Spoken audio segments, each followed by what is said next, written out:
The cosmos stretched endlessly before the eyes of the Zorathian delegation, their crystalline ships hovering in orbit around Earth. To them, humanity was an enigma, a species teetering on the edge of something greater, yet not fully realized. Unlike their own kind, who emerged from their birthing pools with innate knowledge and reasoning, the Zorathians viewed sapience not as an inherent trait but as a skill to be honed, a craft mastered through rigorous discipline and experience. To the aliens, not all humans qualified as sapient. This belief shaped their interactions, their policies, and ultimately the fate of a desperate human colony on the brink of destruction. The story begins on the colony world of New Terra, a rugged outpost established by humanity in the Sirius system. The settlers, a mix of scientists, farmers, and engineers, had thrived for decades under harsh conditions. Their society was a patchwork of ingenuity, hydroponic farms carved into asteroid caves, fusion reactors humming with recycled energy, and a crude but functional governance system. Yet, their peace was shattered when the Zorathian fleet arrived, their ships glinting like prisms in the starlight. The aliens had detected human activity and deemed it their duty to assess this fledgling species. The Zorathians' initial scans revealed a startling conclusion. Only a fraction of the human population exhibited what they considered true sapience.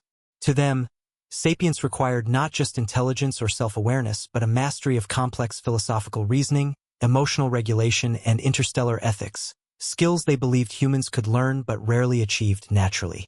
Children, the elderly, and those deemed untrained in their eyes, farmers, laborers, even some leaders, were classified as pre-sapient, akin to intelligent animals in need of guidance. Only a select few, like the colony's chief scientist Dr. Elena Voss, who had spent years decoding Zorathian transmissions, were granted the status of emergent sapience. This classification set the stage for tension.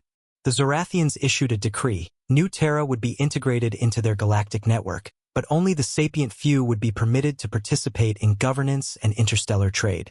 The rest would be educated in Zorathian academies, a process that involved neural implants and rigorous mental conditioning to unlock their potential. To the humans, this was an insult, a violation of their autonomy.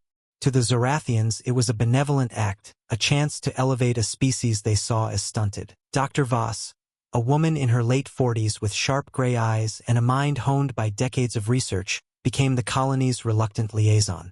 She understood the aliens' language and their logic, having deciphered their philosophical texts during late nights in her lab.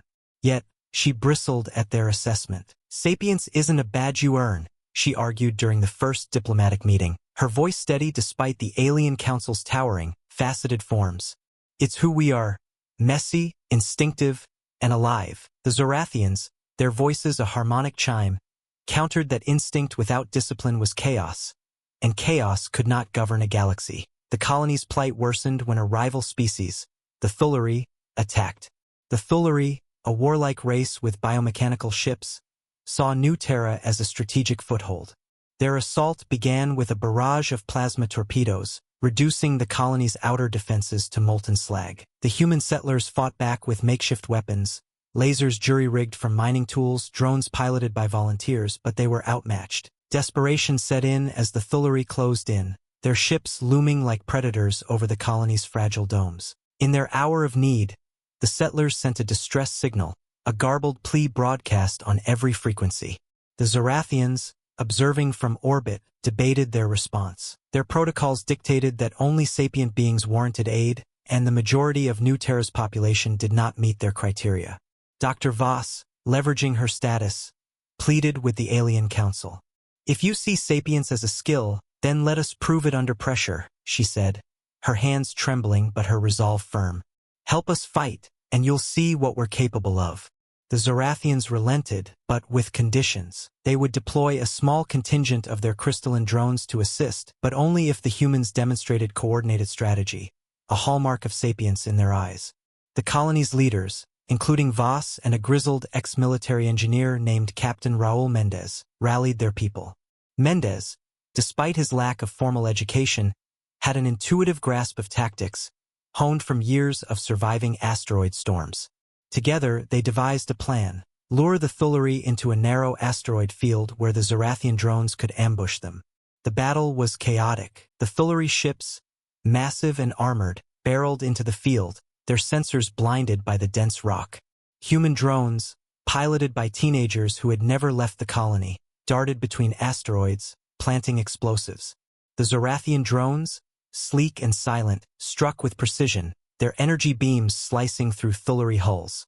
Mendez shouted orders over the comms, his voice raw but clear, while Voss recalculated trajectories on the fly, her mind a whirlwind of logic and instinct. The settlers, pre-sapient or not, fought with a unity that defied the Zorathians' classifications. The tide turned when a Thulari flagship emerged, its cannons trained on the colony's central dome. Dr. Voss, risking everything, piloted a captured Thulari fighter into its path, ramming it with a suicide charge.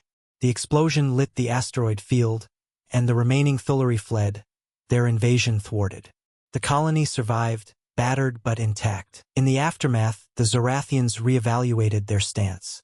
The battle had revealed a depth of adaptability and sacrifice they had not anticipated. Dr. Voss, gravely wounded but alive, addressed the council from her medical bay. "You call sapience a skill," she rasped. "Maybe it is, but it's one we learn through living, through love, fear, and fighting for each other." The Zorathians, their prismatic eyes glinting, acknowledged her words.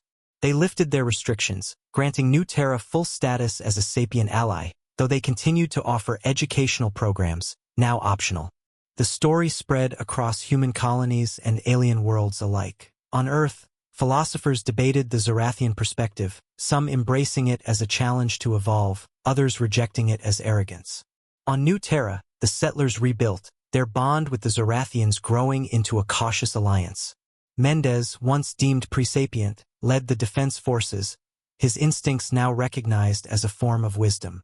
Voss recovered, her name a symbol of human resilience. The Zorathians, in turn, began to study humanity more closely, intrigued by this species that blurred the lines between instinct and intellect.